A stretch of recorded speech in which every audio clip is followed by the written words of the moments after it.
I think I am live with this new software, which is very exciting.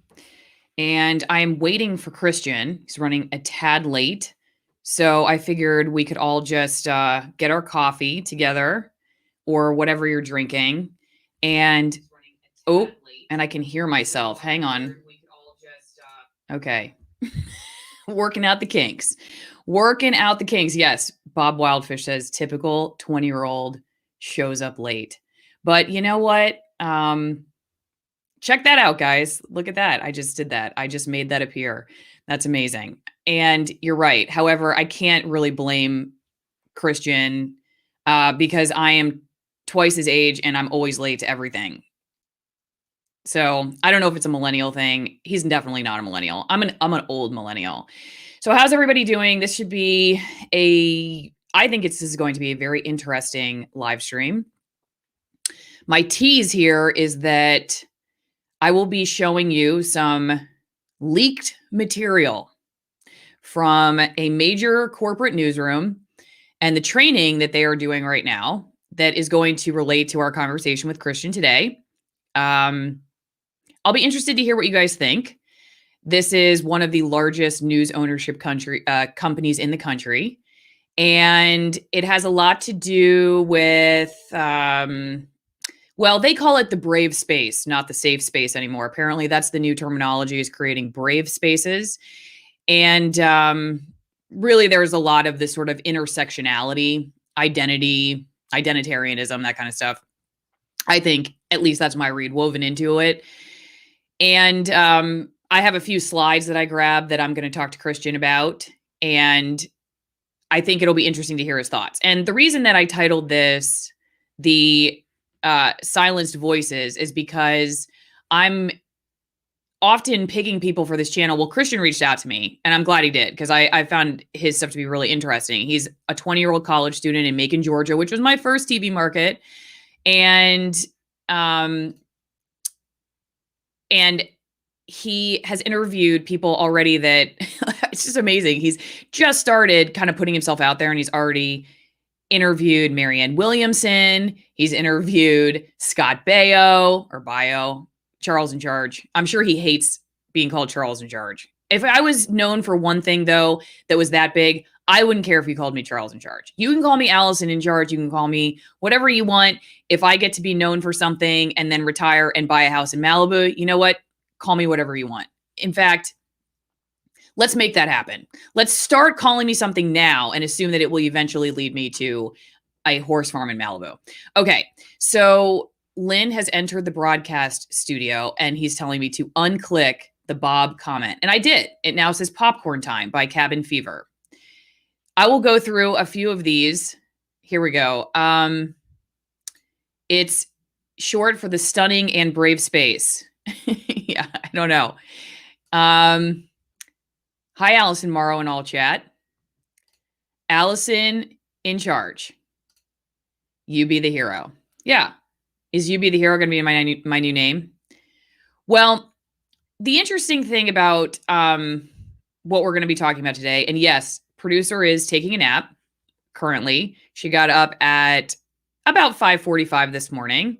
It is now almost 9:45 this morning, so I have already been up for about 4 hours. But that is actually, I've started to really enjoy starting my day earlier than I normally would have.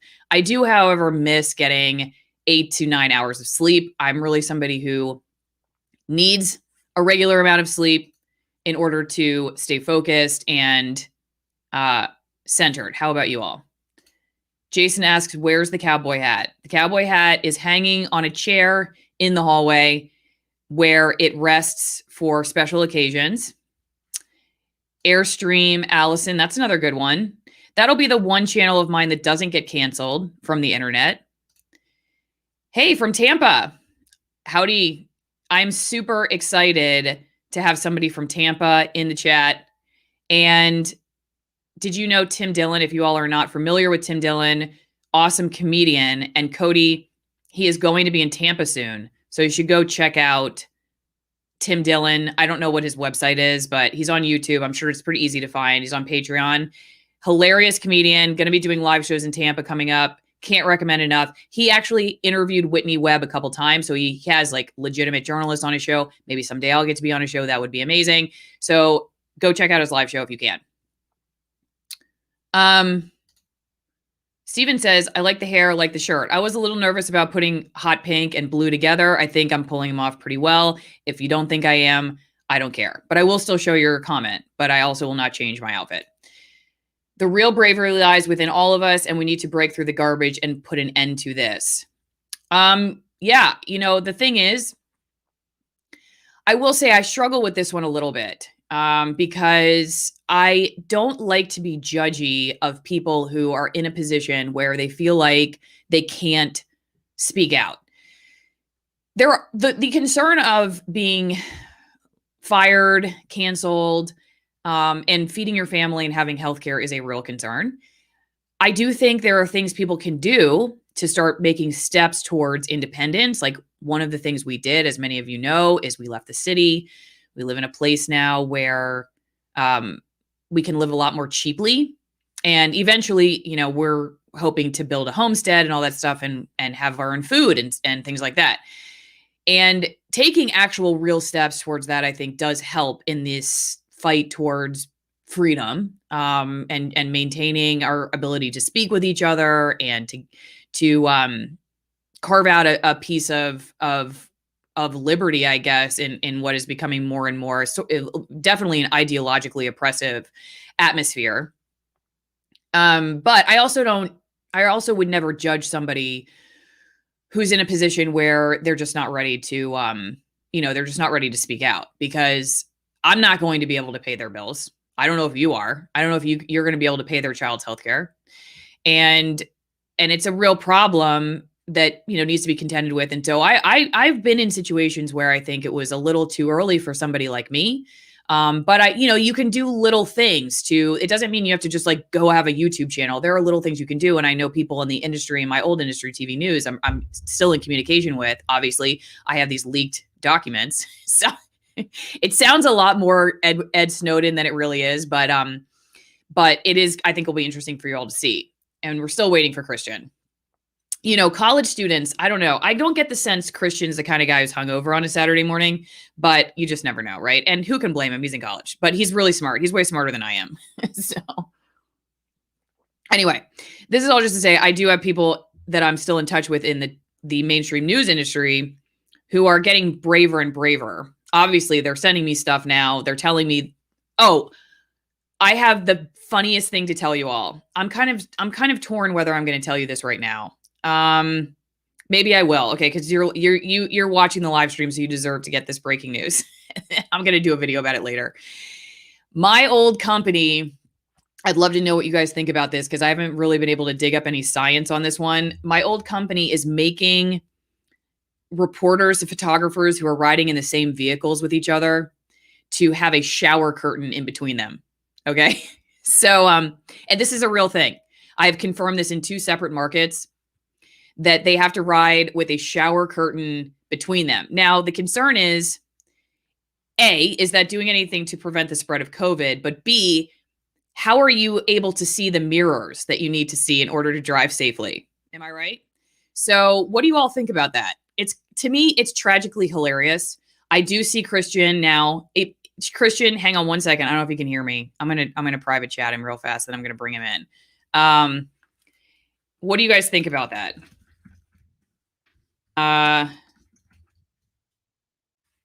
What do you think about that? Let's go back to the comments here. OMG. Okay. LOL. I hate this reality. Insane. Yeah, it's pretty funny. So anyway, I was going to go buy a shower curtain, put it up in my car, make my husband sit in the passenger seat, or vice versa, and then see how it inhibits or maybe it helps my ability to take a shower in the car. It may hurt my ability to drive. So, but what really are cars if you can't take a shower in them? Okay. That's all I'm saying. Because maybe this is something that we should have considered with luxury vehicles, which we do not have. Lynn says negative. Okay. I'm going to bring in Christian. Here he is. Hello. How are you doing, Christian? I'm good, Alison. How you doing? It's good to see you finally. I'm good. Well, good to Were talk you able to you to hear? finally. Oh yeah, Yes. I heard a bit of that. Yeah. Okay. So yeah, what I was telling everybody is that my old corporate news ownership company is it's a corporate mandate nationwide that reporters and photographers who are riding in the same vehicle, they have to put a shower curtain in between them to prevent the spread of COVID. But the concern for the people who are driving the vehicle is that they are not able to see the side mirror or anyone Or in the their back mirror. blinds. Right. Exactly. But Y- and I don't know if that even prevents COVID, the spread of COVID. And also because they're requiring it to be somewhat transparent of a shower curtain, I believe. Yeah. You can't even take a shower in your car. So what's the point? You know what I mean? That's all I'm Exactly. saying. Okay. These regulations do not make sense sometimes. Yes, as you well know. So, okay, Christian, I'm so glad to have you here. I was I'm happy to sort be of here. giving people, I'm just giving people a brief primer on who you are. I told them that you're only 20. Are you still only 20? I'm still only 20. I'll be 21 next month. Yeah. Okay, awesome. And what are you going to do for your 21st birthday? That's a good question. See, I found that birthdays don't really mean that much to me anymore. I mean, I think, Dude, you're I too study a old little for bit. that. I study a little bit of philosophy. I study a little bit of philosophy, and I think that a birthday just signifies how much closer I'm getting to a point in my life where a bunch of expectations should follow, a sort of more mature mindset should follow. So I try to get out of the celebratory mindset of the 9 and 10-year-old and go into the more productive mindset of the 20, well, what should be the productive mindset of the 20-year-old. So birthdays don't mean that much. I might spend some time with some family. I might just take it very easy, something like that. Nothing too grand though. Once people hear you talking about the stuff that we're discussing today, they are not going to be surprised that you are a low-key guy when it comes to birthdays. I am curious though. Some people said, oh, millennial, or I guess you're not a millennial, but college student is late. And I said, I really don't believe Christian's the kind of guy who's hungover on a Saturday morning. Oh, I don't drink. Believe it or not, I never had a sip of alcohol in my life. Ever? Believe it or not. No. Wow. Well, no, I don't drink. I don't do drugs. It's not my thing. Yeah. My thing. Well, good for you. Okay. So let's start, Christian, with just your who you are. Tell us a little bit about your experiences in college, and then we'll jump right into your thoughts on some of the people that I want to get to the critical theory stuff in a second, but after you talk about what you're doing in college and what you're trying to do, podcasting and stuff like that, I'd really like for you to talk a little bit about how you're growing your voice in this digital world, which Absolutely. Doesn't necessarily allow sometimes for a variety of voices, because that's part of why I titled this, like the voices that are silenced in newsrooms and classrooms. And we'll get into that. So yeah, just give us your Christian Watson primer, if you wouldn't mind. So I am a college student. I am also, I'm a student of philosophy. I think philosophy is one of the best things that anyone can study, primarily because it does, well, for me, it's done two things. I can't speak to the experiences of everyone else, but I can speak to my experience.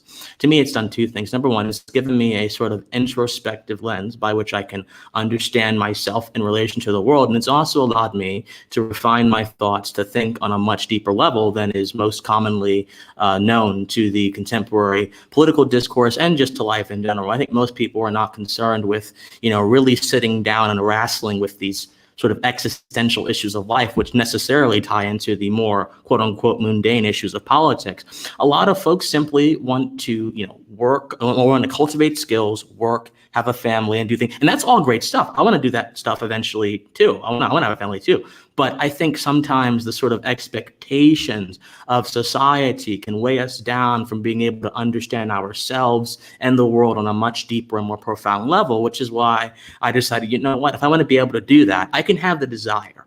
But the desire and the intent is nothing. It is fundamentally impotent without the infrastructure to reinforce that. So I study philosophy, but I also study journalism. Now I'm minoring in journalism. And I've really found, just as a sidebar, I found that journalism these days is nothing more than an attempted throwback to the 1960s, the journalism of Walter Cronkite. And there's nothing wrong with Walter Cronkite, trust me. The man was an absolute legend. But I don't think that in this day and age, journalism is about simply being the neutral arbiter of facts. In this day and age, journalism is much more involved in that. Whether that's a good thing or a bad thing, I guess we'll talk about that later. But that's what journalism is about. And my journalism experience has been that the teachers kind of want to push you back into a certain mentality that is not only not marketable these days, but also I don't think it's really tenable, right? I think that you should try to be as objective as possible. But I think that a part of being a journalist, part of gathering and disseminating information is recognizing, and this is where the introspection comes in, this is where the philosophy comes in, is recognizing that you are a fundamentally biased human being. You have values, even if they're not conscious to you. You have opinions that I hope are conscious to you. I mean, you have so many things that are just bound up in your physiology that it make it hard for you. It's almost a kind of self-sacrifice to separate yourself from something like that, separate yourself from your work. You know, even the most, I suppose, neutral journalists like, you know, Larry King or Barbara Walters, even they injected themselves sometimes in the story. So anyway, so that's what I do. And, you know, I'm on this study path primarily to pursue a career in political commentary, because I think that the political discourse genuinely needs it generally needs voices that are not going to be bound knee and cap to certain ideological dispositions solely, and not willing to question the dispositions and simply wanting to spout out talking points and simply wanting to increase and fuel the flames, as it is colloquially said, of the current political passions in America. I genuinely believe the political dialogue needs to have a certain kind of shift back to the days of people like William F. Buckley were on public television, and people like Gore Vidal were on public television. And back then it was actually an event to go watch those people, to go see those people, to go buy their books, to go read their columns. That is what I want us to kind of return to. Not saying those thinkers were perfect. No thinker is perfect. If you're a human being, you're not going to be perfect. That's just a very basic fact of life. But I am saying that those thinkers are a good model for us to, I think, kind of phrase our conversation around. Now, do you want me to talk about my experiences with CRT, or is this a good enough primer before we get into that? Well, I do have a couple questions that came in from Bob Wildfish about your studies. I've studied philosophy since I was a teen. He's not wrong, but that was a little bit ago, so I'm not totally sure what that was in regards to. But did you learn any epistemology in journalism classes? He also asks. Not in any profound sense, no. Because epistemology, all that epistemic knowledge, all that means is that you want to develop a process of studying and ascertaining knowledge. Well, we do ascertain knowledge in journalism, but we accept certain things as a given, right? So journalists accept that the facts are a given, right? So data, that's a given, right? And their sort of epistemology, there is a certain kind of epistemological framework that's already accepted that they don't want to dive into. It's just all about, okay, gather the facts. The facts typically are like data and whatever, and then use that in your story. But of course, if you study epistemology, there are plenty of philosophers that say that data in the statistical self, as I think Hannah Arendt phrased it, is not the end-all be-all of all interactions, not the end-all be-all of all understanding. In fact, Hannah Arendt would have said that bogging yourself down with statistics actually kind of demeans the human experiences, the sort of boundlessness of who you are. Now, I think that Hannah Arendt was being a little bit narrow-minded. I think that stats are very important. I think that one of the reasons why we're in this cultural mess in the first place is because a lot of people have substituted facts for their own emotional pleasures. But still, I do think, no, just to answer your question, no, there is no profound there's no profound sense of epistemology in journalism. There just isn't. If you had asked me what epistemology was when I was your age, I would think it had something to do with going to the bathroom. All right. So I'm impressed that you can answer that question. Okay. So I want you to tell us a little bit about some of the people that you've interviewed so far, and you're just starting out. And I want to make sure everybody knows there are links in the description of the video so they can go subscribe to your YouTube channel and follow you on Twitter, wherever else.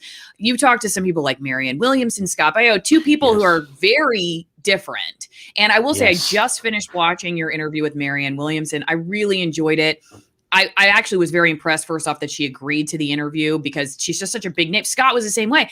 And but what was the most impressive to me was just, I think your skills as an interviewer, you seem like such a kind, empathic person that really wants to understand what's going on. And Absolutely. I think that's going to help us today in our conversation talking about critical race theory and the other stuff, because sometimes I wonder where that posture has gone, today in our ability to dialogue with each other. And so why don't you just tell us a little bit about the people that you've been choosing to talk to? Like, you reached out to me, and some of these other people that you've been interviewing. Who are you looking for when you're thinking, okay, I want to talk about what it's like to be a college student in today's environment, what it's like to be, and you can tell people yourself how you describe yourself politically or anything else, what it's like just being you, and then, in this environment, and who it is that you're choosing to, take your story to and talk to. Like, how do you make those choices?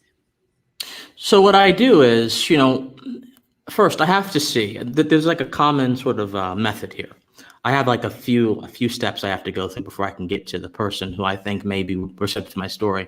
Number one, I have to know, does this person, even if they have very deep convictions, also have a very, very open mind? Simply meaning they have deep convictions and they may not be willing to compromise those convictions, but they're willing to listen to other opinions on those convictions. That, to me, reflects a certain kind of epistemological humility that is sorely lacking from a lot of people in all aspects of life these days, especially in political life, especially when your convictions can be bought or sold for pennies on the dime, maybe a little bit more than that, possibly an exaggeration. So do you have good convictions and an open mind? Number two, do you have the sort of, does the audience that you attract have those same qualities? Look, you can have as much of an open mind and a good deep conviction as possible, and ideally that would attract certain people who are like-minded. But there are some people who have a deep open mind who attract people who are not very like-minded, and that can be a problem, especially if you're trying to reach people. And number three, are you accessible, right? And what I mean by that is that, can I approach you and not feel as if I'm Minnie the Mouse, essentially? Can I approach you and not feel like I am an ant going up against a giant? Are you going to be a human being to me, and not someone who is a human being, but also who is composed of all of these social vain labels that I'm supposed to marvel and ooh and ah at? Because if that's what you present to people, and that is the image you construct to present to people, I don't think that you're really presenting the best image of yourself. Now, look, that's not to say that, let's say one day I had a chance to speak to whoever the president of the United States might be when I get to that level. That's not to say that I wouldn't defer or respect that office. I most likely would, although I would most likely also pay attention to who was in the office in the first place. I most likely would. That simply means, however, is the president going to act like a human being, or is he going to act as if he's above or she's above certain ideas or concepts because they're the president? So are you going to let your position demean you and weaken you in your ability to produce good thoughts, and your ability to be a critical thinker, and your ability to actually engage in the science of human interaction? If you are, I can't do anything with you. But if you're going to eschew that kind of behavior and you're going to want me to come on that level with you, then I can do that. Scott Baio, let's talk about him for a moment. Scott Baio is one of the nicest men I've had the pleasure of interacting with. One of the nicest people, especially a famous book, one of the nicest people. He was so generous. He was so kind. Now, it took me about a year to get Scott Baio. I didn't just walk up to him and say, hey, Scott Baio, please. No, it took me a year. I had to, you know how pitching is. You work in journalism. I had to pitch myself time and time and time and time again. And, it got discouraging because sometimes he wouldn't respond. And I'd be like, oh, okay. But, I kept bothering him enough. I used Twitter. Twitter's one of the most powerful tools these days. I used Twitter. And eventually he said, look, sure, I'll come on your show. Marianne was kind of the same way. She took a year as well. Although I kind of pitched it to her, hey, look, I know we don't agree on a lot, but I genuinely believe that you have a good heart and a good mind, and you want the best for people, and so do I. Let's dialogue. She said, sure, Christian, not mine. So it's all about persistence, and it's all about using those three things I talked about. That's for me. Well, and I think for them, it's an investment in seeing young people who want to have those conversations. And I think it's important for people in their position to take the time for those who aren't just at 3 million subscribers or already a big name, to show people like you who are young and budding in this world that it's worth taking chances. It's worth speaking out, that there are people who will be there that have gone before you and are willing to talk and help you move in that direction. And so to me, like, I don't know, I think it's almost more important to talk to people like you than somebody who's sort of already made it, because you're going to be around longer than we are, we hope. And so, but anyway, I really did enjoy those. Okay. So let's get into the topic at hand. Should we start with your thoughts on critical race theory and your experiences with it, and then we'll just go from there, because I'm going to show folks, I've already told them at the beginning of the stream that I had someone send me the presentation that one of these major news ownership companies is having their managers go through, which is going to relate to what we're talking about. So I'll show that after I think you kind of maybe set the foundation for what you think about it all. And I will just preface this by saying that really this is a kind of a new world for me to understand for the theory side of it. I don't think it's new in the experience side of it. I think the stuff that I've seen you discuss and what I've learned from others, talking to Benjamin Boyce, for instance, it's not something I had a name for, but it's something I understood was happening even 10 years ago when I was going, even more than that. When I was going to graduate school, I graduated with a Master of Divinity degree, so also studying philosophy and theology with a specialization in psychology. I already noticed that we were in this space where you had kind of these power dynamics happening that very, I think, dangerously silenced dialogue and learning in the classroom. It was a real concern of mine at the time that if, and especially in an academic institution, but also in journalism, if you're in a place where people are so scared to offend one another, that you're not going to be able to learn. And if you can't learn, then you don't grow. And to me, the person who really wants people to grow and learn, like say you are somebody who really thinks that, the world's a terrible place and we need to change it. The last thing I would think you would want to do would be create this frost of conversation that nobody can talk and learn, because then everybody just stays entrenched in their beliefs and never has the opportunity to change. And I remember very clearly one or two people in my classes who took a chance on somebody like me who didn't really, I'd never studied any of this stuff before. And I had just come from Fox News Channel, you can only imagine what people used to think of me. And, and we're willing to talk. Whereas there were other people who I remember after giving presentations, they were like said some pretty mean things in front of the whole classroom. And it made me go, well, I'm never going to talk again. I don't ever want to make a mistake. I never wanted to make the mistake. I didn't want to offend, that person. I just didn't know. I didn't know what I didn't know. I think you said something in one of your interviews, I think maybe it was with Gothics, about you can only argue with the concepts in your own mind, right? If you don't if you don't have concept, you cannot, that's all we have. And so if you don't have the opportunity to learn things, how do you even grow as somebody, who can have these conversations? So anyway, that's how I kind of teed up. That was my experience. And now it's 13 years later since my graduation. It doesn't seem like it's gotten any better. Wow. So just curious if you could kind of walk us through your experiences. Yeah, what you described so precisely is the Enlightenment mindset. You mentioned growth and you mentioned concepts in the same breath. And when you do that, I think that you're ascribing to the Enlightenment mindset. And the Enlightenment mindset, whether it's luminaries like Francis Bacon, who discovered a lot of things, or John Locke, who devised sort of principle of government, which was really meant to thwart the idea of the divine right of kings and the monarchy, but kind of inspired the glorious American Revolution, or in my opinion, the glorious American Revolution. And all of those instances, and there are plenty of more that I've just glossed over, but on all those instances, there is a sort of a reverence of growth and concepts in the same sentence.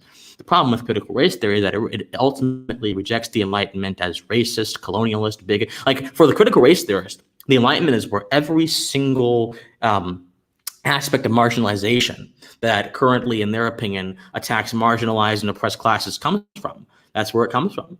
And so, as for my experiences with it, it's very hard to grow when you see the entire world as this sort of interminable process of power. In that sense, it becomes less growing, more fighting. And any real growth that you do have is growth that consists of learning this theory, reading people like Kimberly Crenshaw, who is the queen pin, as I said to James Lindsay, of critical race theory. She kind of developed it with Derek Bell and a few others back in the 70s. Using people like that, quoting their arguments, using theories like white fragility, which is contrary to popular belief. It actually predates Robin DiAngelo. I remember before DiAngelo was popular, they were using that phrase, or necropolitics, which is a phrase from the theorist Achille Mbembe, who studies the theorist Michel Foucault, which basically argues that the government kind of assumes control over life and death, and they kind of sort things up to their own doing, all this kind of stuff. When you get into this really the deep nitty gritty of this stuff, you realize it's not about growing. It's not about obtaining knowledge. It's not about enlightenment, not about flourishing. Not about the Aristotelian idea of eudaimonia or any other, or the sort of natural law theorists of the 17th century idea of sort of mastering yourself, continence, which also was a feature of the ancient Greek idea of mastering yourself as well, which can be seen if people are curious. And they in book 9 of the Republic, I think that's what it is, where Socrates talks about mastering the self and how self-mastery and justice of the self is kind of the best way to go. Anyway, that's just a little epistemological framework for you. But as for my experiences, so I have an inquisitive mind. I know in my inquisitive mind that there is just so much that escapes my current perceptions and my current understanding. In fact, I think that it is one of the greatest things, almost divine in a sense, to recognize just how little you know. Just how little you know. Socrates said, I know that I know nothing, basically. I'm paraphrasing very grossly, but that's basically what he said. And I find that principle kind of translates all across into different cultures, into different conceptual metaphors that I won't touch on right now because I don't want to make this too long, but that maybe might be helpful for people to connect the dots. And so in my inquisitive mind, I figured, you know what? I want to take this inquisitive mind and put it to the test and learn and develop my critical thinking skills. And so I joined Collegiate Debate, or I emailed the coach of Collegiate Debate. I said, hello, I am a freshman. This is when I was a freshman at that time. I'm a junior right now. I'm a freshman. I'd love to be in collegiate debate. Can I meet you? He's like, oh, sure, absolutely. So I go to meet him and I sit down. And the first thing I tell him is that, I love Ayn Rand. I am interested in Kant. I'm interested in all of these people. And these are thinkers that I think are very valuable to study, even if I don't agree with all of what they say. And he says, like, his eyes just go wide at that moment. And he says, oh, Ayn Rand, yikes, but Kant, very impressive. Okay, you're on the team. So I basically got on the team. And just long story short, I'll try to synopsize this as much as possible. Long story short, when I got into debate, I really realized that it wasn't about debating. It was about using certain methods of argumentation that were developed from critical race theory to pose points that only a critical race theorist could appreciate, period. Pose points that have to do with identity and not facts. Pose points that have to do with, and that's not to say that identity is not a fact. It's to say that when you are bogged down in identity, and really that means being bogged down in lived experience solely, facts kind of escape that realm, right? And so that's what it really was about. And I began to realize this. And I quickly became the black sheep in my debate team. I quickly became the person who made the arguments that are unpopular. And whereas everyone else is running debate cases, which basically just like the arguments that you run in a debate, sort of system of argument you run in a debate, whereas everyone else is running those cases about Black feminism or being queer and disabled, and how being queer and disabled is more important than debating if we should drop bombs in Syria, that kind of stuff. I was sitting here talking about the foundations of freedom, the meanings of individualism, why those things are important to have a coherent framework of understanding the world. And that just wasn't very popular amongst the collegiate debate circuit. And that wasn't very popular amongst my team. And I did some student activism on the side. I was involved in libertarian activism on campus. I consider myself a conservative libertarian, meaning I believe that traditional values that affirm liberty are very important. But if they don't affirm liberty, I have no use for them. So if there's a traditional value that basically allows me to be free and affirms my ability and my rights to act as they are, I support it, and I think that that is the majority of the American experiment's ethos. I think that is the primary ethos, the American experiment. I'm not into legislating certain moral beliefs on people. I'm not into all that kind of stuff. So that's why I say I'm a libertarian conservative. But again, that perspective was not very welcome in the debate space. So I did some activism on the side. I hosted a social justice debate on my campus, and between two professors. And the debate team attended. And the professor that was on the libertarian side, or the more anti-social justice side, he said some things that I think could have been said better, but I don't think that it's nothing I haven't heard before, and that was considered divinely offensive to the debate team. And unfortunately, that debate team kind of looked at me and said, "Oh, you believe all these offensive things too, don't you, Christian?" Without even asking me. It was sort of like, Eric Clapton has a song called "Before You Accuse Me, Take a Look at Yourself."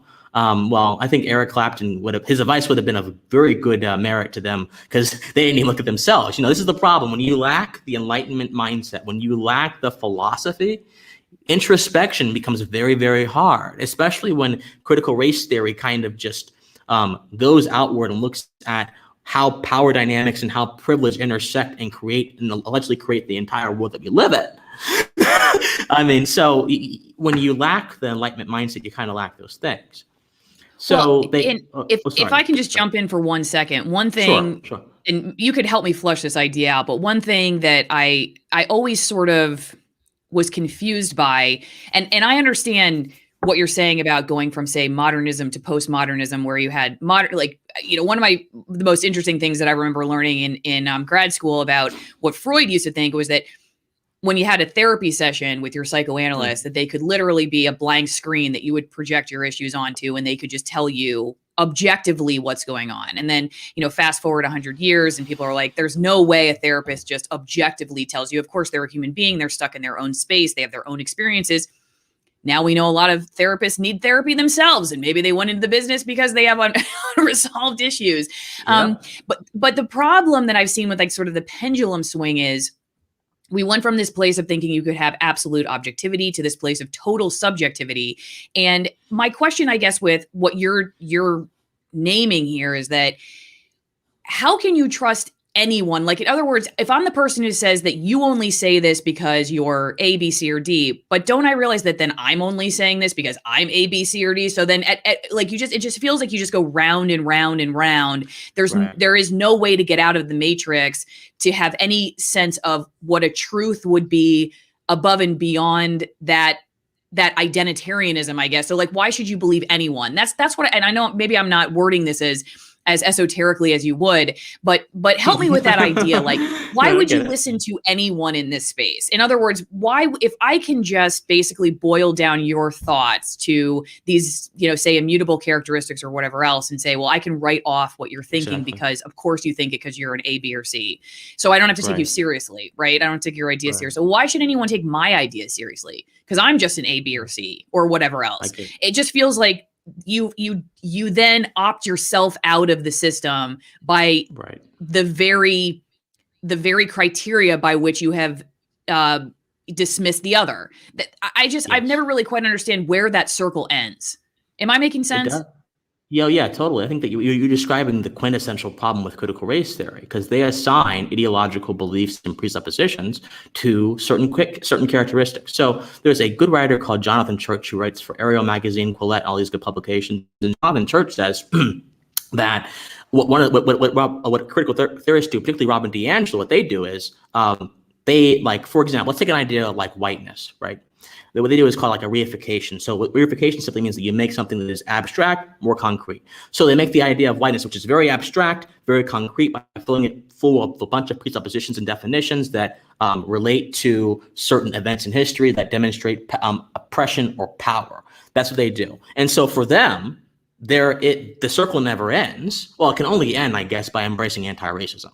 But if you're within the systems that, according to them, spawned this sort of racist, oppressive, colonialist system, if you're within those systems of power, then you're it's not just that you're in those systems of power, it's that your mind is also entrapped in those systems of power as well. So to answer your question, for them, it doesn't change. Now, for someone who has adopted the Enlightenment perspective, the person doesn't really matter.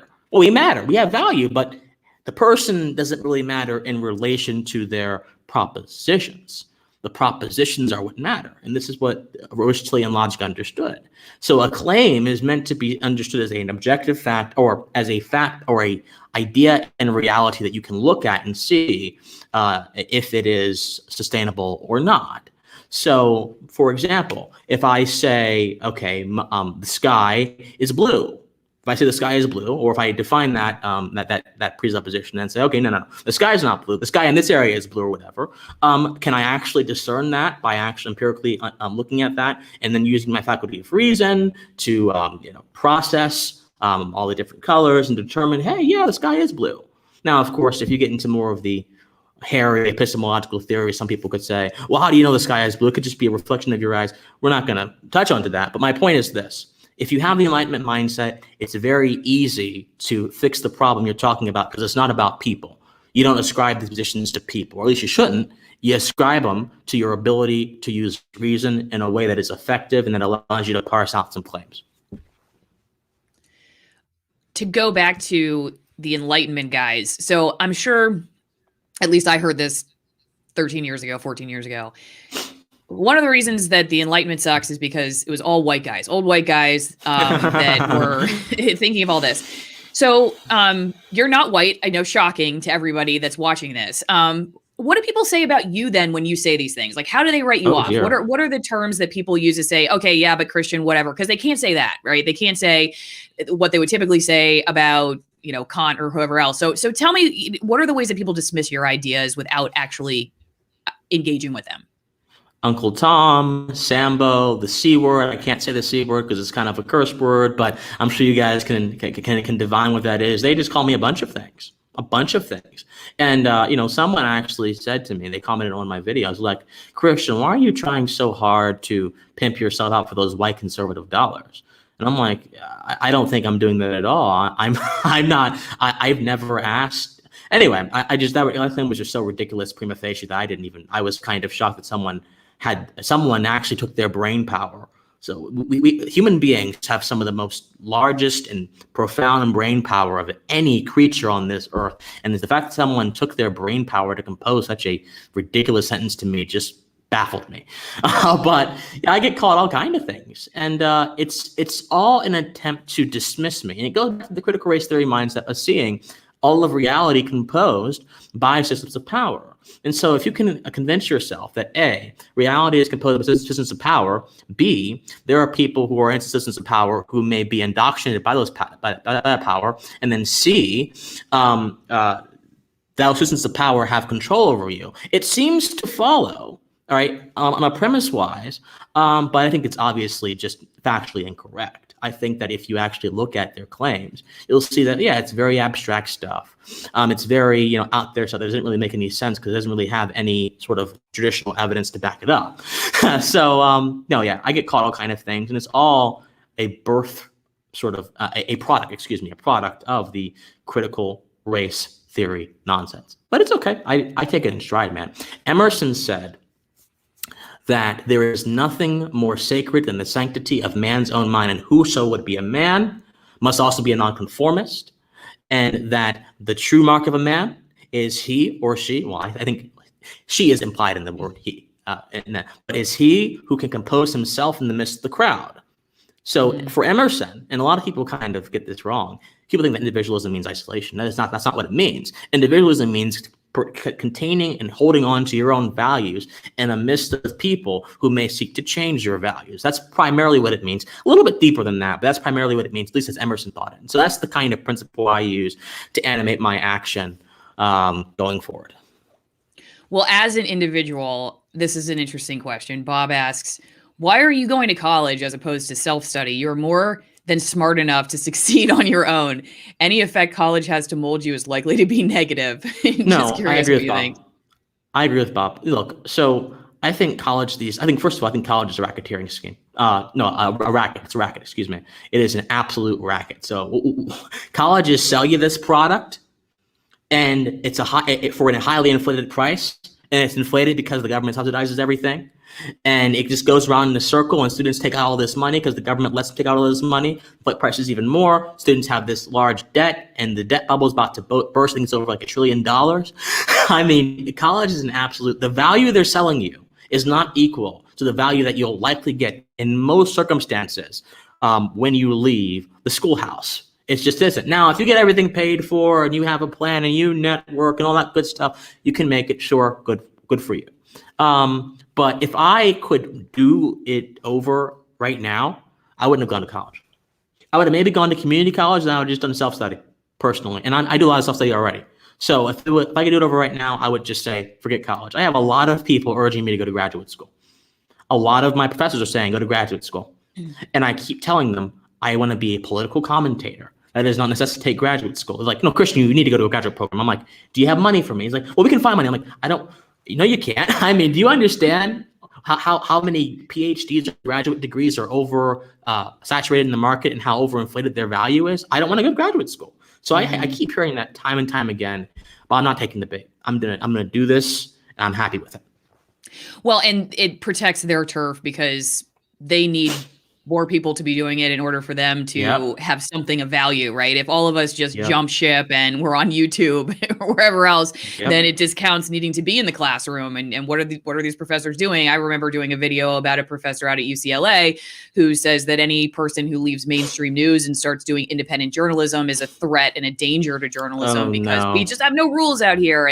But of course, because how does she protect her position of needing you to come to college and for her to instruct you? And then they all sort of work together and when they finish journalism in the corporate industries, then they go teach for academia. That's how the circle works. And so it's an interesting question and a very interesting answer. I do think also to your point of the debt burden, that's another way that people get stuck in that system because you end up needing to continue working in that environment to make a certain salary to pay off your debt so that you could learn something to be in the system. And it just keeps you going. At some point you have to break that cycle. And a lot of people ask me too, as somebody who decided to, burn it all down and leave. Well, like, what did you do? Well, it actually was very pragmatic, taking the steps of figuring out what is the income going to be? How do I reduce cost of living? And these things may not seem like highly philosophical questions, but the pragmatism of being able to be free is a real thing to contend with and something that I don't think necessarily a lot of people consider at your age. Then now they're 25, 26 down the road. Maybe they're getting married. They have a kid. They've got $160,000 in student loans. Well, what are you going to do? Go be a YouTuber and just try to start out and be somebody who's speaking out against a mainstream narrative that could potentially keep you from ever getting a job or getting healthier. It's not a space that allows for a ton of freedom. So interesting. Okay. So Christian, are we ready to get into this? Since you are a journalism student and you want to be a political commentator and all this stuff, would you like to see what journalists are being trained in right now? So let's go for it. Let's go for it. Absolutely. Okay. So let me make sure this. Okay. So this is the first slide that this is the corporate training that one of the largest news ownership companies in the country. This is a local news ownership company. Okay. But they own some of, the largest, most watched local news stations in the country and they're one of the top 4, I think, for the amount of TV stations they own. So this is something and these are all for the managers. The managers all have to sit through this training. So the first slide is safe space to brave space. So I'm just curious what you think about this, because it's interesting to me. They're changing the language of safe space where under this, they say fear of hurting others' feelings and having one's feelings hurt, fear of being wrong and doing it wrong, not being challenged, pushed, or experience discomfort. That's what they're trying to move away from, to a brave space where the assumption of positive intention and presuming the good, acknowledging impact of words and not calling out, but calling in, being vulnerable and open to learning, extending grace to others and oneself, accepting discomfort as a key lever of change, decentering oneself, and centering learning. This is all coming from the National Center for Civil and Human Rights. So I'm just curious, what do you think? So I should say at the top, it says, creating brave spaces for dialogue is critical in taking the first step towards positive change. Diversity work is a journey. By being brave, we can all move forward together. So is that an improvement? Just curious what you think about that. So every action that I see, I always want to ask, what's the foundation? And their foundation is found in that little tagline up there. Diversity work, what does that mean? That's loaded. That's in rhetoric, we call that loaded language, or logic, we call it loaded language. We don't know what that means. If it means what I think it means, then I think that the foundation here is not a real foundation of actually gaining knowledge. It's a foundation of gaining knowledge for a particular end that does not necessarily involve self-growth or self-improvement or just broadening one's mind, but involved with a particular political agenda. And I don't care how much they want to dress it up in all kind of lipstick or whatever. The political agenda kind of oozes out of this sentiment. Now, I do think, however, that they are correct, that you have to be willing to accept discomfort to learn things, although they phrase it as a way to change what? Again, this is really not all that specific, but if these buzzwords mean what I think it means, then it's particularly a change for a particular political end, which basically preempts this entire conversation to ask, hey, is this political end good or bad? So the foundation is always very important to me, but since you bring that up, I went to the next slide just so I could read you their definition of diversity. The quality of being unique at the individual or group level, including but not limited to race, ethnicity, sexual orientation, gender identity, age, ability, and religion. Okay, so we understand where they're coming from. It's very, very obvious.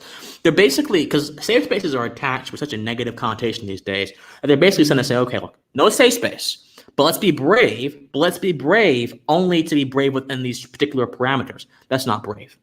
Bravery is about breaking and smashing every parameter possible, do something that is actually courageous, something that is actually, beyond the ordinary.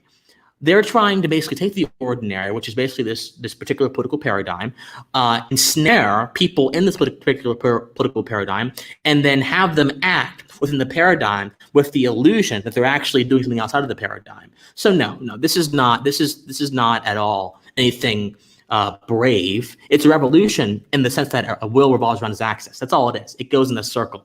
And so on that alone, I'm not a fan of this. But a broken clock is right twice a day, right? It's right. You have to be willing. You have to be willing to be uncomfortable if you want to actually understand things. Now, that's my language, not theirs. They say if you want to change things. What if we don't want to change things? So yeah, this is interesting, but I'm not surprised. Starting with the definition of diversity that they have, and then I'll move on to they have equity and inclusion. Yeah, these are their top three that they discussed in this meeting.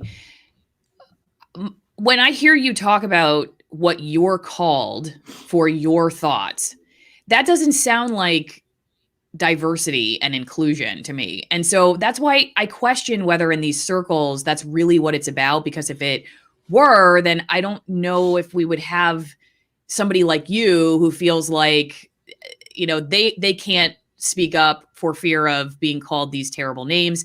That's so right.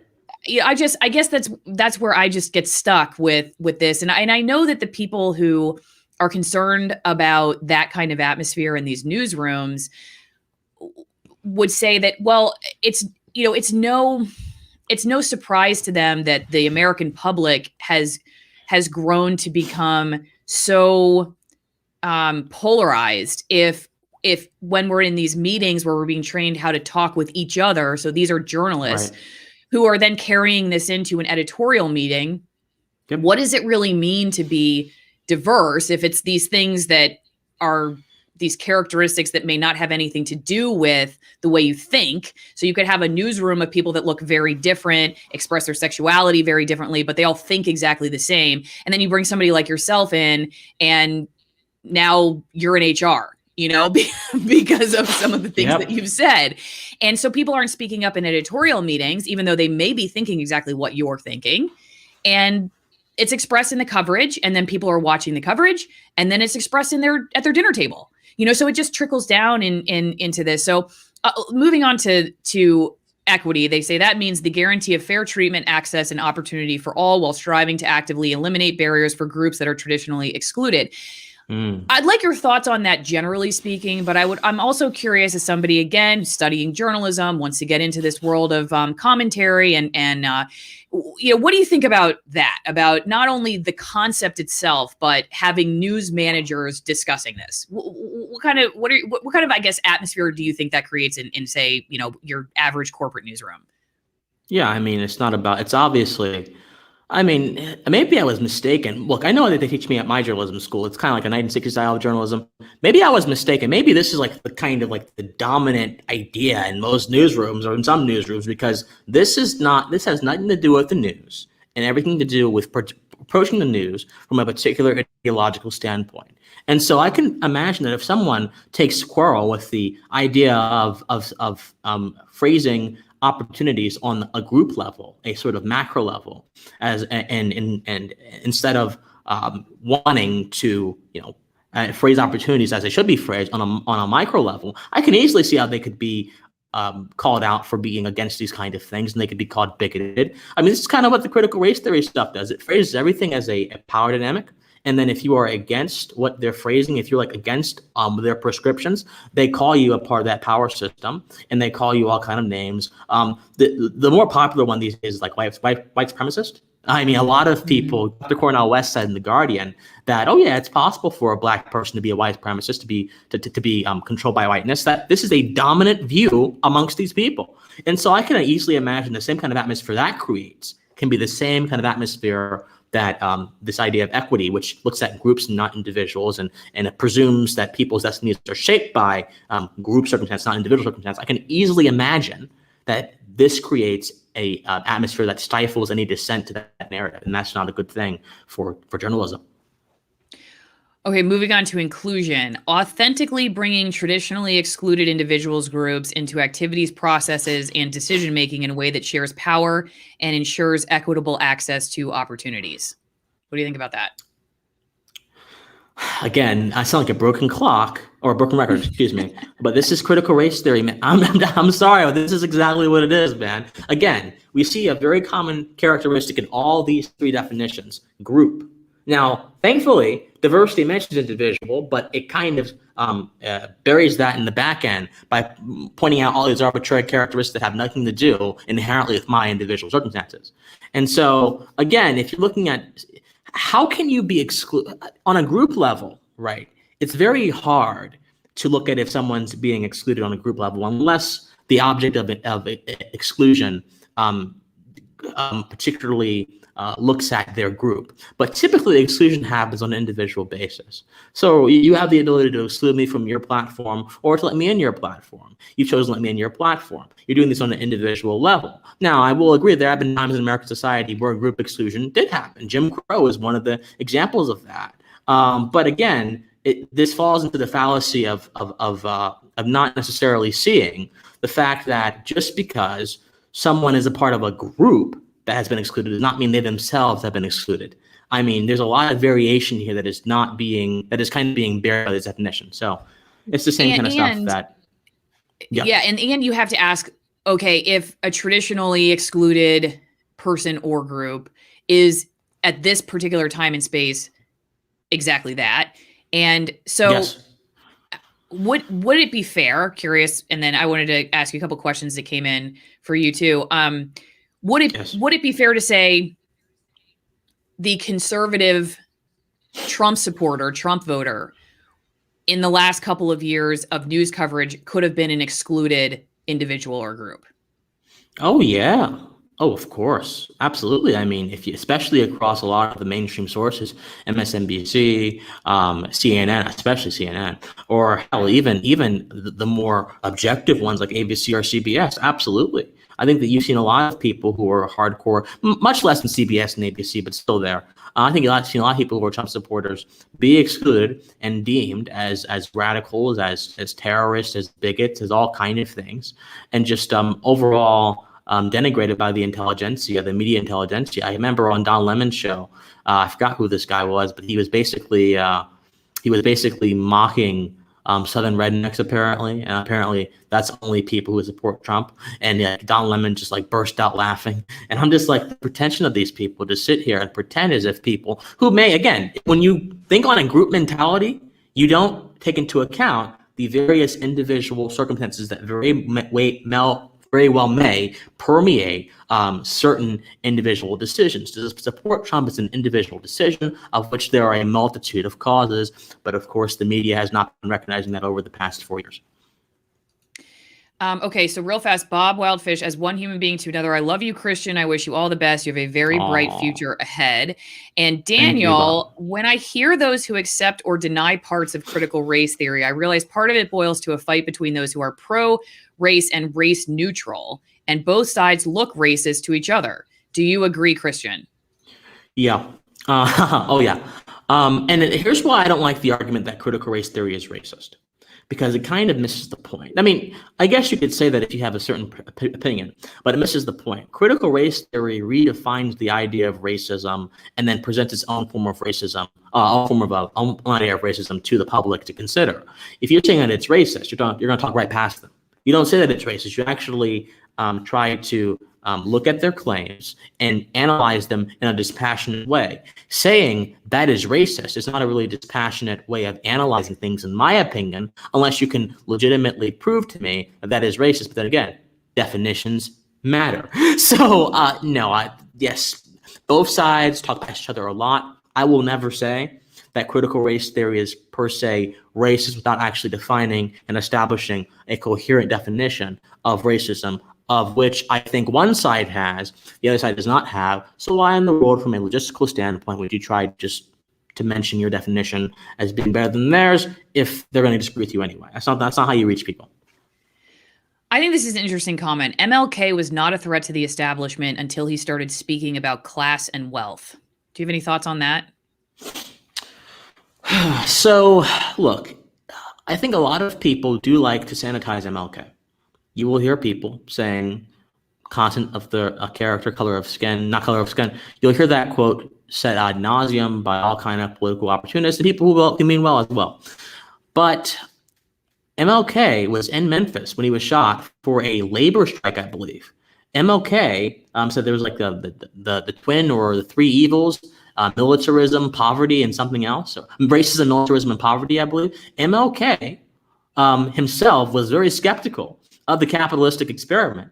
He said in a letter with his wife that, no, I'm not so much of an anti-capitalist that I endorse the evils of Marxism, but I'm not so much of a capitalist that I don't realize the significant flaws that capitalism creates, the inequality that it creates. I'm paraphrasing. That's what he said, basically.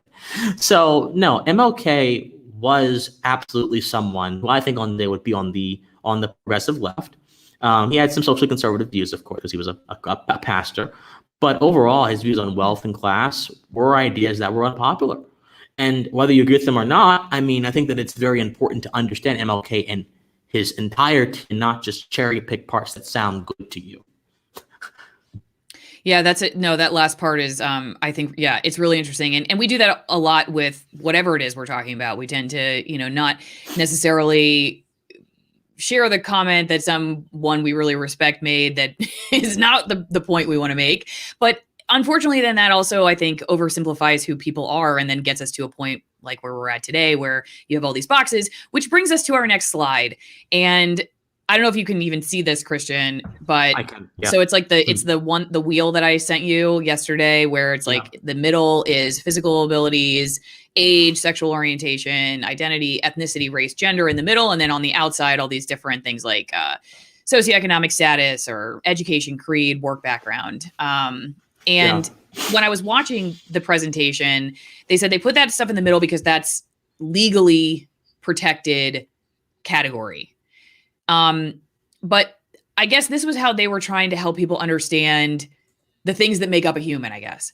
So, on the surface, one would say, okay, I mean, I can see all these things being important and to understand about somebody. What would be, I guess, your thoughts on this again? And let's put this in the context, not just of just generally speaking, like we're out at the grocery store and this is the context by which we're having conversations with our neighbor, but in the context of training a manager or a professor to work with the ideas and the minds of people who are in institutions like media, like academia, to then express ideas. Like, what are your thoughts on, I guess, how this frames that foundation? Right, exactly. So what you guys are seeing right here is actually, I'm surprised that they're using this because I've seen this chart too many times in my experiences in college. What you're seeing right here is called an intersectional chart. And basically that is a product of the theory of intersectionality. Now, intersectionality was a theory that has been really fleshed out by Kimberly Crenshaw over at UCLA. And she describes it as basically, she says that, okay, now, let's say that you have a black girl at school who is being punished or who is having difficulty. Her problem should not be understood solely as the problem of a black girl being punished. Her problem should be understood as the intersection of womanhood, blackness, geography, how all that fits into the idea of oppression that she's facing. Basically, what this chart is training people to do is framing their minds to see all of these arbitrary characteristics so they can intersectionally evaluate people on these bases. And when you're in the newsroom and you deal with employees who may come from a minority background, who may have a certain sexual disposition and all that kind of stuff, if you view them through an intersectional basis, you could very well make conclusions about them that may not be true in the material, but could it be plausible in the abstract? And I do think that's what intersectionality is. That's its danger, right? It's plausible that people who have a certain race could face discrimination, but in the material, it doesn't necessarily have to be so. So something can be plausible without actually being true. Intersectional theory basically just plays on what is plausible and given a bunch of anecdotes, as opposed to what is necessarily true or what is implied. It's sort of like a non sequitur argument almost. So that's what you're seeing here, and it's disappointing, in my opinion. So Courtney asks, does critical race theory have a measure of when it has succeeded or when it has gone too far? Old school views of race seem measurable, but CRT doesn't seem to have any. So, and maybe that's right. My reaction to that and for a follow-up question would be, do you see any value at all? Or is it just totally bonkers and you don't want to talk about it? And then I'm going to ask you one question after that about, do you feel like you go too far on the individualism side? But we'll get to that in a second. I'm just curious, what do you think on that? Is there any value to this in your opinion? Maybe it's not the end all be all like some people make it, but is there something you can take from critical race theory? So there is a lot of value in understanding many of the cultural issues that permeate existence throughout the West and throughout America. There is absolutely value in that. And guess what? The problem is critical race theory kind of demeans the value of that knowledge by phrasing it in this uber subjective academic rhetorical device, which provides in its framework definitive conclusions about very complex issues and provides you a particular single way to look at those very complex issues. So I think critical race theory kind of just removes your ability or impairs your ability to interact with the issues of race and class or gender, which may be very well issues, I'm not denying that, in a substantial way beyond saying, oh, it's all power and privilege. It's what we call in philosophy reductionism, where you just reduce everything down to a single thing, and that's all it is, and that's all your understanding is. So there's value in learning CRT if you want to understand how bad knowledge production happens. But there's even more value in independently studying these issues and coming to your own conclusions, independent of a single idea of how they happen. I'm sure there are some people who, I can't, what's the guy's name? Ibrahim, do you know what? Ibrahim Extended? Yeah. He teaches at BU now, which is where I went to graduate school. And I would be curious to see the two of you guys in a debate, because I'm sure he would. I would love to. Well, hey, let's do it. I'll send the video to him. We'll see if he agrees. But I would like to see that, because I think he would disagree with a lot of what you've said. And there are people who believe very passionately in this. And I would say, it's very easy to write off somebody who disagrees or pushes an idea that one might find to be, just sort of outside of our world of like, that just doesn't make any sense for all these reasons. I think, I can't remember, it was Michael Malice who said something about how people often look at North Korea and they're just crazy. They're just crazy, which is a oversimplified way of understanding something. And actually they may be quite smart in the way they're doing things, and to just write somebody off as crazy, that actually they may be very, very systematic and pointed in the effects that they're seeking and the strategy that they're using. And it's a mistake to look at your adversary as like these people are just insane. And we don't like it when, nobody likes it when somebody says it. That's another easy way to write somebody off. So hey, if the debate can happen, I would actually really love to see that. One pushback, I guess, I would like to bring to your attention, and I'm showing the slide now about equality versus equity, and you see this famous. The way these graphics are typically made, like, equality is everybody gets the same block, but people can't see over the fence. That's what this is at a baseball game. They can't see over the fence because they all have different, one's shorter and one can't, one's taller. And so then equity is making the blocks different sizes so everybody can see over the fence and see the baseball game. Now, all right, so let me just tell you like one or maybe a couple anecdotes from being in corporate news that I wonder if this crosses this, and I think these were fair pushbacks to management. And also I should say that there's been stories as of late of this particular corporation and issues with I think I'll show you the article. I believe there may even be some SEC filings against them for potentially discriminatory actions. So one of the things, for instance, that came up quite a bit towards the end of my career in TV news was whether Black women can wear their hair natural. Okay. And I remember that being something that just slowly started to happen over time. I don't know if there were discussions happening behind the scenes where everybody just went from like, you just assumed everyone's gonna have straight hair to now you could have natural hair and nobody was gonna say it. Now, I'm a white woman. I regularly got called in for my looks as being kooky and all these other things. And, race or not race, whatever you want to argue, there were certain standards for how you would appear on television. I regularly did not fit into those standards. I was at the end an environmental reporter, so thankfully they kind of left me alone because wearing flannel then fit, instead of being something that I was expected to wear a suit when I went to the studio. And but I'm just curious, like, to me, is that an example of a fair practice of equity, where you would say, hey, there was a traditional barrier that said everybody has to look this way, that put certain groups at a disadvantage because they're not naturally, that's just not their, my hair is naturally straight. My coworker's hair is not naturally straight. She has to do more in order to look that way. Should that barrier be broken down and people allowed to be, in that, authentic way for themselves? Like, so in other words, do you see that as a value, I guess, of what they're talking about here? Just curious. Yeah, so I think there are a few things going on here conceptually. So, and in the incident you described, really, it sounds to me as if you just let people wear their hair how they wanted to wear, there wouldn't be much of an issue. And that's not giving them anything. That's kind of just like not interfering with them. The idea of equity wants to give you something. So that's the biggest distinction here. And if they're just simply arguing, okay, there are these systemic, like there are these barriers here that we can define that are probably like that are statutory or whatever that kind of hold you back from doing something. Okay, let's look at those barriers and see if they actually are that case.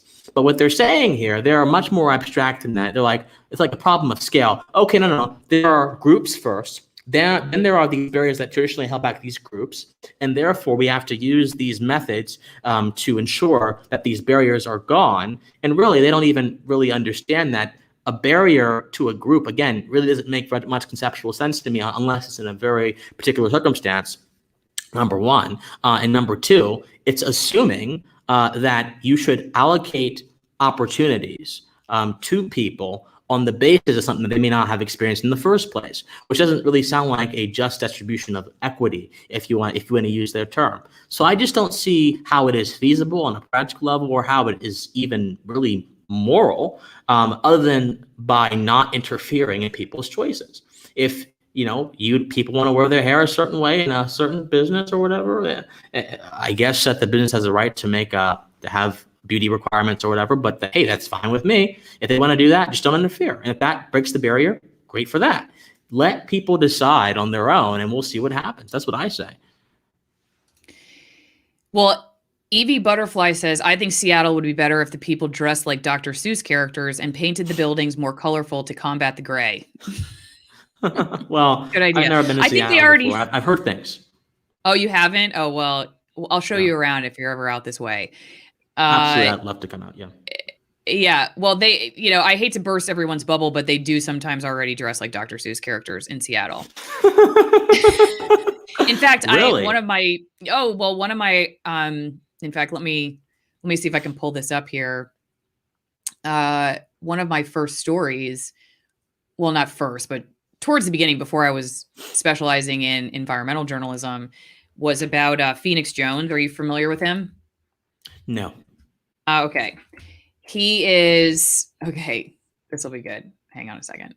Let's see if this will pop up here. I'm going to see if I just pull up the images first. Let me make sure I can do this here. Okay. Okay, yeah, here we go. I'm going to pull this chat away. Ooh. So Phoenix Jones is a superhero. He's Seattle's own superhero. And can you see him here? I see him, yeah. So see, look here. This is his picture. Wow.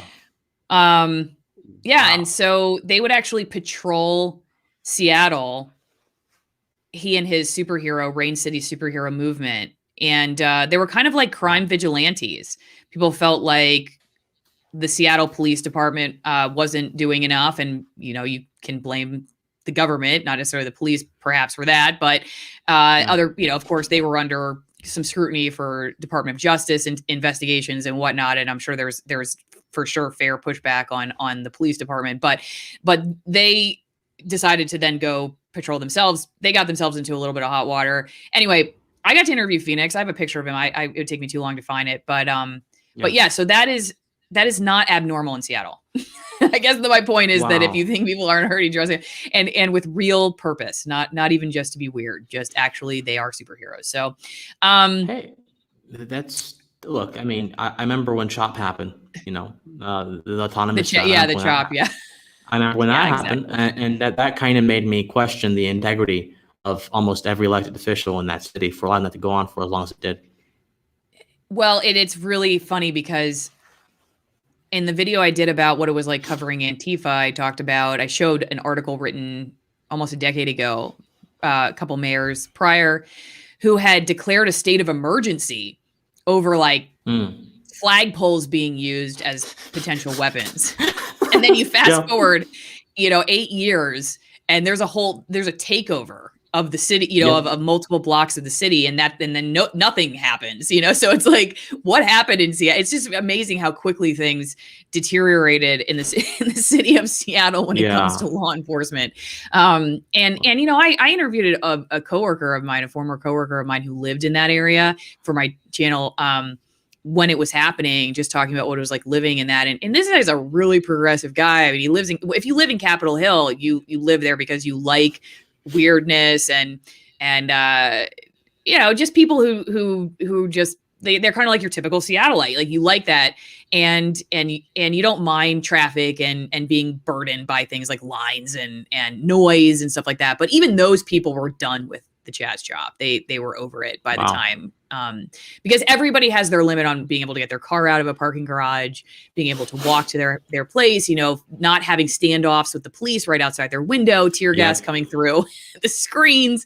At some point you're just like, okay, you know what? I'm kind of over it. Time to move to the country, which is why we really should have bought land in the middle of nowhere before. We are still renting because we're trying to finish this Airstream that we're renovating. And then the plan is to live in that and buy property and stuff. But the house we're living in now, in the middle of nowhere that we're renting, at the end or mid 2019, it was half of what it's worth now, and that's literally that's only not even a full 2 years later. It's already almost doubled in price. That's how much people want to get out of Seattle. So it just goes to show.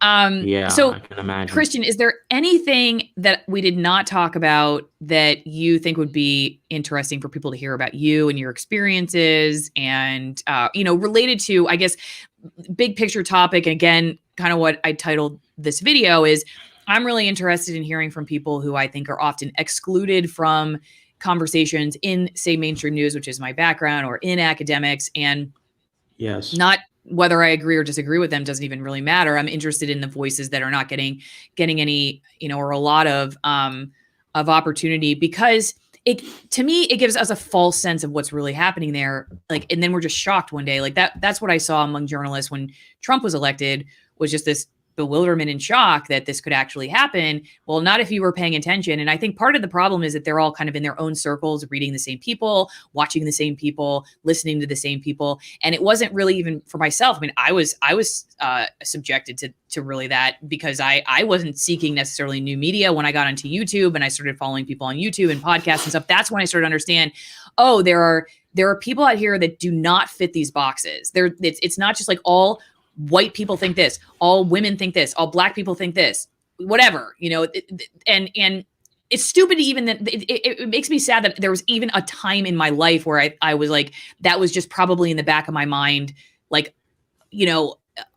kind of undergirding some of my thoughts. And then I get into new media, I start realizing there are all these people that think so differently and defy all of these boxes. And that's why when you wrote me, I was like, yeah, heck yeah, let's talk.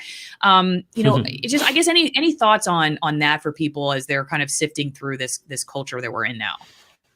Yeah, I think that new media is so revolutionary, and it's such a blessing, because without new media, I wouldn't be able to do what I'm doing.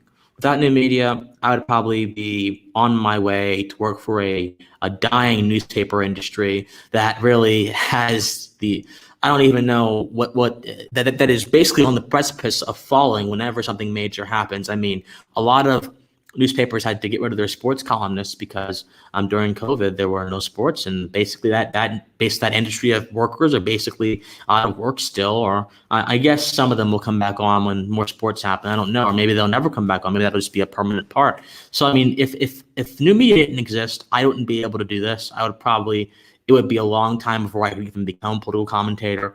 But the fact that it does exist means I can start right now. I can learn, I can grow, I can think, I can interact, and that is just wonderful. And so really, if the problem is that a lot of people still give stock to the prestige of bigger media companies, right? So if you are on Fox News or you are on MSNBC or CNN, people will automatically think, oh, this guy has a message, or, oh, that's impressive. But again, the thing about labels is that they rarely tell you what lies beneath. What lies beneath is the biggest method that I use to discern what happens on the surface. And if you look at these media companies, a lot of people who work for them, who are in the commentary divisions at least, their goals are not necessarily to be as honest as possible. It's to sell you the best product as possible. And, I understand, it's fine.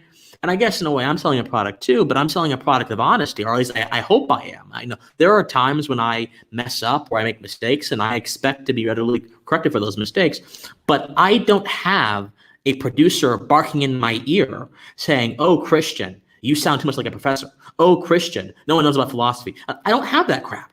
It's just me, my authentic self, and someone else. And when you eliminate the barrier that institutional media typically has for their personalities, I think you can get the most authentic idea of who people are. Whereas if you're in traditional media, their goal is to maintain certain cultural ideas. Their goal is to maintain, oh, all black folks think this way, all white folks think this way. That is their goal, because it gets them money and it keeps the rat race going on.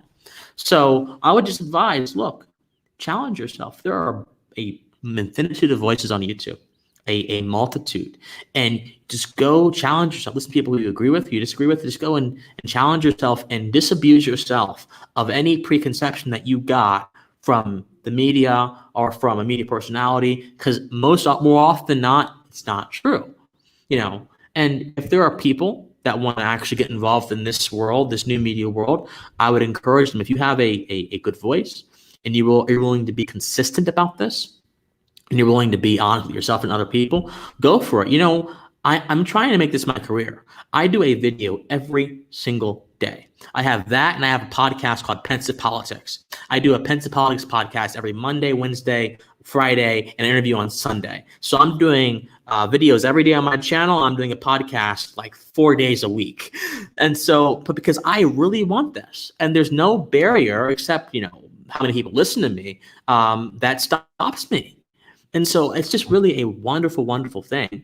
And I think that people should be more willing to embrace the kind of dynamism that the media world is now seeing. And I genuinely think, maybe you agree with this, I'm not sure, Alison, that in the next 10 years, there's going to be a pipeline, if there already isn't already, between new media like YouTube in like traditional media, if it's still around, like network news. There already is a pipeline, kind of. You see Diamond and Silk got a deal on Fox News before they were kicked off for being crazy. I mean, so there's already is kind of like a pipeline. Kind of like it is a pipeline. But I think it's going to get more bigger and more powerful as time goes on. Whereas for like, you know, Hannity was a blogger, O'Reilly was a blogger. A lot of folks from the past era were bloggers. They had blogs. But now it's not blogs anymore. It's podcasts. So there's going to be a direct line between podcasts and traditional media, I believe. Yeah. Well, and you had somebody like a Glenn Greenwald who started that way, then found, you know, The Intercept, then The Intercept grows, then he's like, you're too big now, and I don't agree with the way you're running the newsroom, so now I'm quitting and going back to my original way. I have seen corporate newsrooms picking up what they call a social media influencer. I don't, you know, I still think they're missing the mark. They've seen the bullseye, but they're drunk or something, and they threw the dart out the window because nobody watching the 6 a.m. news, in my opinion, cares about an Instagram influencer. And the person who is on Instagram and has this audience, they're not going to watch the 6 a.m. news. They're totally separate audiences. Now, if they were to start investing in people like us and then let us stay where we are and see that as, and instead of trying to turn us back into TV news people, then they might have some kind of format. Now, then again, you have to ask yourself whether the audience would then be interested in that, because now all of a sudden now you're back with a corporation. Would they allow for the person to maintain their ideas and their authenticity and even critique the establishment while working for the establishment? You know, maybe some companies would, and they would be like, sure, that makes us money, we'll do it. And maybe others wouldn't. But I do think, by virtue of the fact that I've had friends who have been booted from their anchor positions for people who have no experience in journalism, but have a huge following on Instagram. I've seen that happen. So I know, but like I said, I don't think it's getting them what they want to get out of it, mostly because I don't think those audiences intersect, but also because I think they're still kind of missing the point there for, like, you can actually have a person who's doing journalism or trying to do, you know, commentary styled or journalism style commentary or whatever you want to call it.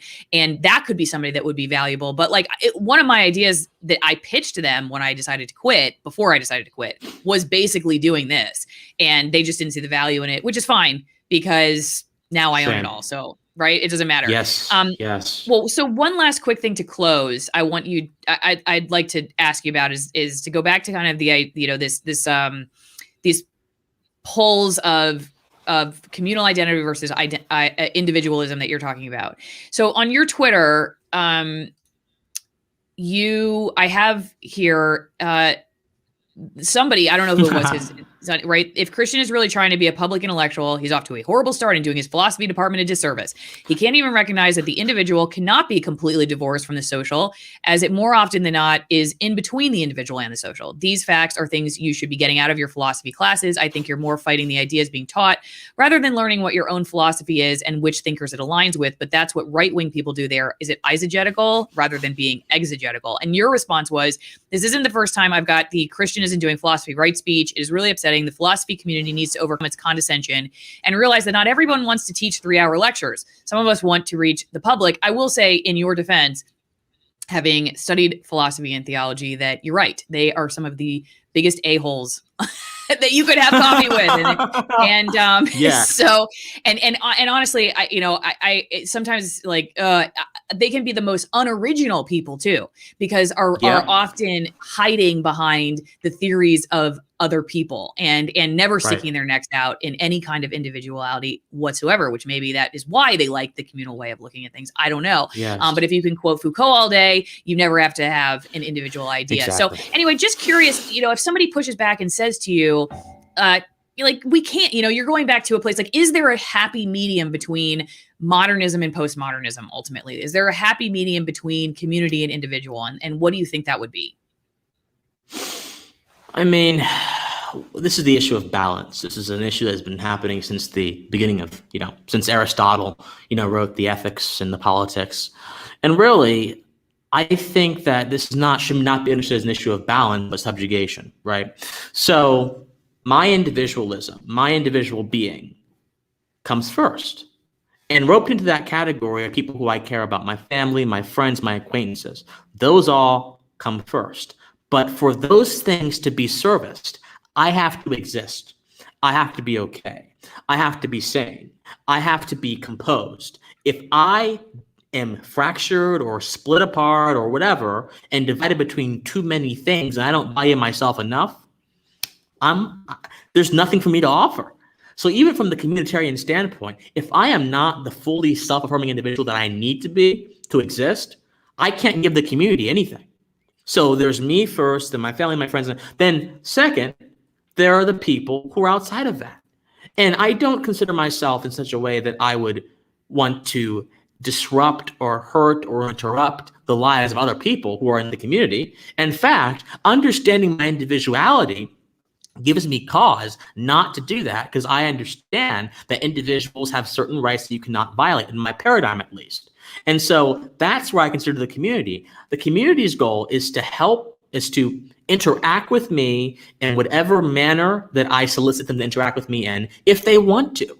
That's the community's goal. I don't have any obligation to the community other than to the individuals in the community not to hurt them or take their stuff. Other than that, I have zero obligation. If I have not entered into a voluntary compact with you, I have zero obligation to you. Now, there are things that I probably should do just out of basic decency. I should probably be kind to you. Things like that, of course. But if I don't know you from Adam, I don't have an obligation to give you my stuff. I don't have an obligation to do that kind of thing.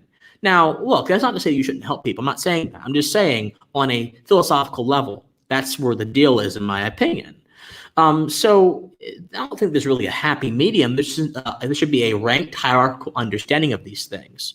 And, for that individual in that comment to say that, I mean, there are plenty of philosophers who don't agree with the idea that the individual is simply the sum of the community. There are plenty of philosophers that just think that idea is ludicrous. But it's obvious that individual, by his attack on my being quote unquote right wing, perceives ideology in a very particular lens, and he's letting that lens get to him or she, whatever sex or gender they are. They're letting that lens get to them rather than actually analyzing the ideas that me and Goth are talking about. So it's unfortunate. I've gotten this a lot. A lot of people in the philosophy community write 6,000 word articles literally and say, well, Christian, if you don't write these articles, you won't be successful. And I'm like, well, I'm sorry. I don't want to write a 6,000 word article. I think my strength is in video, and that's where I want to do video and audio. And they kind of demean me for that, but that's okay. It's okay, because look, I know what I'm doing as value, and I just keep on chugging with it. Good for you. Iris, do you have any thoughts on how the basic biological instinct to merely survive through the achievement of social relevance influences modern people's behavior? Just curious. I think self-preservation has many forms. I think that social cohesion is one of those forms, particularly if you're in a society that does not value the autonomy of the individual. If you're in a society that does not value your personal autonomy, like a society like China or Russia, then one is kind of influenced to assimilate to survive. And again, that does influence how one interacts with their own values on a daily basis. And that can be a bad thing, in my opinion, because the values are taken out of the front view, put way back on the back burner, like out of your vision, and the values of the people in society, which are typically prescribed through a state agency like the Russian Federation or the CCP over in China, their values are what matters, and that kind of quashes your ability to be the individual that you must be to operate in this world. So yeah, absolutely. I think that this problem is particularly bad in societies that enforce a sense of communitarianism through government diktats and fiats. So yeah, it happens. Self-preservation is, again, one of those sticky things that exist in all of our hearts and beings, but manifests in many different ways around the world. When I was watching your stream with Marianne Williamson, it reminded me of something that this farmer that I bring up quite a bit on the channel, Joel Salatin. If you aren't familiar with him, you should definitely check him out, because I think you would be really interested in what he has to say. He calls himself a libertarian eco something or other farmer guy. And anyway, so he's somebody who I think is able to both attract people who lean left and lean right, because he understands the concern over the dangers that regulation can take you if the regulations are written for, say, big corporations that, are fundamentally somehow, within that establishment power structure, and it squeezes the little guy out like him. And one of his books that I talk about a lot is Everything I Want to Do is Illegal. It's a really interesting look on why small farms, for instance, that are doing well by people's health and the environment are having a very hard time succeeding in a regulatory environment like we have right now. But he also cares a lot about the environment, which is typically not something that, say, Republicans talk about quite, that much when they're, running for office or whatever else. And one of the things he says in that particular book is if the left has lost its mind, the right has lost its heart. And I thought that was really interesting when I read that. And I was thinking of that when I was watching you and Marianne talk, because it was like you guys you kind of both represent, when you were talking in that particular conversation, you were trying to meet each other at the best places that either side has, she's sort of more on the progressive left side, and you're a libertarian, kind of conservatarian, whatever you want. I guess that's what you call yourself. What do you think about that thought that we tend to look at, like, if we're somebody on the right, we look at the left and we say they've lost their mind. If you're somebody on the left, you look at the right and you think they've lost their heart. Just curious about your thoughts. It's dismissiveness, really. And again, dismissiveness, it comes from a place of, again, epistemological pride, basically simply being so prideful in your ideas that you cannot see, how another person thinks. There's this philosopher, Roger Scruton, late Roger Scruton, he died, who was considered to be a conservative luminary over in Britain. And I don't agree with a lot of what he says, but I think that he makes some good points sometimes. And Roger Scruton once said, when he was asked about the burning bush in a theological debate, he said, the bush said that I am that I am. And the I in that statement should be seen as being able to go to another worldview and look through one person's eyes, then go to another worldview, look through another person's eyes. And that is the basic ethos of being able to understand the world. Now, this suggests that having knowledge of people's experiences is a good way to understand how they operate in the world, and I think that's absolutely true.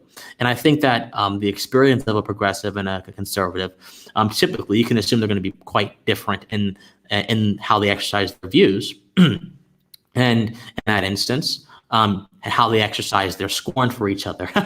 So, if they have scorn for each other, I don't want to assume that all do, but many do, from what I've seen in the political discourse. So really, I think that it's all about getting rid of dismissiveness, being able to do as Scruton say and look through the eye of another, and to be able to see their worldview, even if you don't agree with it, and being able to empathize with them on a very human level, and recognize that regardless of your political positions, we're not the composite sum of our social interactions. We're not the composite sum of social institutions. We're not the composite sum of whatever arbitrary characteristic that people want to assign to us. We are a brilliant, dynamic force composed of many different factors, composed of many different items and reality. And when you recognize that, it becomes almost unthinkable for you. If you hold that paradigm to be true and to be divine, it becomes almost unthinkable for you to disregard another human being solely on the basis of a viewpoint that you disagree with. So those are my thoughts on that. Steve, Christian, I really appreciate it. One thing that I say sometimes, and was really kind of a paradigm through which I saw my job, was if I could envision a world in which I would have been born to the same circumstances, say, as you, or I don't know, anybody else I was interviewing, that I could think the way they do, given differences in parenting or education or whatever else, then I have no right to ever find myself superior to them. I may absolutely disagree. And you said this at the beginning of our talk, that just because you meet someone at a place of empathy, trying to dialogue with them, does not mean you're giving up your thoughts or your opinions on something. In fact, you might say you hold them even more, dearly, because you've been challenged on them. You've had somebody in your, in the space that you've had to really work on your ideas with, and sitting across from even poachers, for instance, looking at them and saying, okay, I'm here to try to understand this person, and even this person, I have a responsibility to honorably tell their story, whatever it is. That has to come out of a place of understanding that you can both be a different person with very different ideas and very different values on what right and wrong looks like.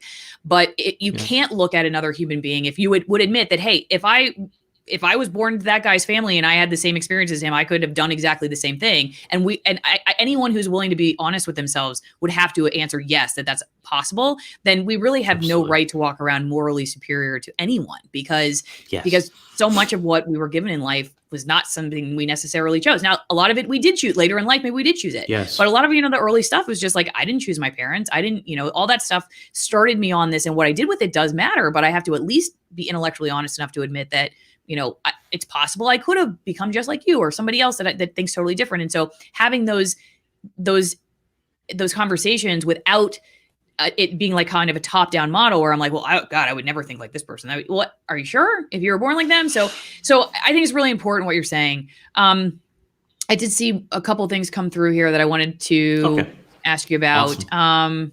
Let's just see. And then I'm going to let you go because I know that you're a busy guy and we've been talking for a long time. But I don't mind. I love it. I think this is Daniel. I think individualism depends on security mechanism, e.g. Korean culture is very codependent, easier to help across ages, genders, but security is strict hierarchy. Western is more individual, but security is personal boundaries. Do you have any thoughts on that? Maybe that's sort of a cultural thing. Yeah, so there is a sort of cultural divide between the East and the West. And I think that a lot of this is due to a lot of Eastern philosophical influences. Confucianism is very much about hierarchy, family, community, society. Whereas Taoism, which is also popular over there, but it's more about your individual journey with the Tao, getting rid of all of your opinions, getting rid of all of your preconceptions, and just forsaking yourself for the sake of this broader idea. But there are absolutely more collective ideas of being an identity in the East, and the West is notoriously individualistic as well. I would say, but benevolently and almost, but notoriously for many people. Yeah. Okay, No Name says, ask if ideas in debate should be blind of its source, debated only on the idea. Yeah, I think so. So, for example, Martin Heidegger, who was, I think, one of the most innovative philosophical minds of the 20th century, he was a raving Nazi, and that's very important to understand. But I do think that you should be able to dissect Heidegger's ideas independent of his Nazism, because his ideas can exist independent of that single temporal instance in space and time. So, yeah. I'm not totally sure if this relates, but it just popped into my head, so I'm going to bring it up. So when you were talking about the influences and the corporate model that disallows these conversations that you're trying or I'm trying to have, where we're seeing each other's as enemies and adversaries constantly. That often people think, or maybe if they forget that the vast majority of people who have done even very terrible things have found a way in their mind to morally reason that it's the right thing to do. Right. And so it would actually, in my opinion, it's easier to deal with somebody who is overtly just being evil and knows they're evil than somebody who has determined in their mind that they're a moral crusader, that this is actually the right thing to do. One of my favorite C.S. Lewis quotes I've said before is, I'd rather live under a robber baron than a moral busybody, because the robber baron at least can be convicted by their conscience, whereas the moral busybody tortures you with the approval of their conscience, because they think what they're doing is right. And most people in history have not been like, I know I'm evil and I'm doing evil. And so that's what you're contending with. And that's another reason to understand, like, when you're having conversations with people, imagine, once again, like, could you actually think like them? It's maybe a scary thought, but it's probably, you know what I mean? It's like what we've just talked about. It's to me, it's not even probable. It's like, yes, absolutely, you could have. But then also understand that they're coming from a posture of thinking that they might be doing something to save the world. And that can be very dangerous. But you must understand that that's where a lot of people are coming from. And journalists definitely fall into that category in today's world. A lot of people approach mainstream corporate news thinking these people are just out to make money. They're all in bed with big pharma, big tech, whatever. Well, okay, listen, all these things may be true. There may be a money component to it. There may be a direct propaganda component to it. There may be all these things. But the vast majority of the people that I have known, they really think they're there to help you, Christian. You know, they really believe they're there to help you. Yes, and the they voices do. they're silencing. Yes, they do. Yeah, the voices they're silencing, they believe that's really important. And they don't believe they're doing that to be sinister at all, or to make money, or to climb the corporate ladder at all. They really believe this is a calling and that they need to do this for your own good. So, okay. I have one last question for you, but as many people have been watching know, this is anti-authoritarianism April. That's what I'm calling it. And so I have been demonetizing my content. Yep. And so there are links in the description for how people can support my work. Again, links in the description for where you can find Christian. And so I've been clipping the ends of my live streams and uploading the final question onto these other sites, trying to get some people onto platforms that are less likely to kick me off at some point. And so this question is going to be there. And I do not have an answer for this. I genuinely am just curious what you think, because as we were talking, this was something that I thought, I wonder if these are related. So to go back to we're talking about critical theory and intersectionality and power and these ideas. How does that mirror the populist movement, or does it at all? Because I feel like I've been seeing a lot of people on both the left and the right saying, you know, we're not so different. We're held down by the establishment. That, in other words, instead of looking at it as a left versus right model, we should be looking at it as a top versus down model. So I thought, well, is there some intersection there between the people who are looking at critical theory and the people who are part of a more populist movement, whether it's on the left or the right? And I'm just curious on your thoughts. But again, if you want to hear Christian's answer once this is clipped, maybe, you know, it's usually up. I leave it up for a few hours. But if it's clipped, this is where you need to go to the other sites that are in the description, links in the description. But Christian, would you please honor us with your final answer?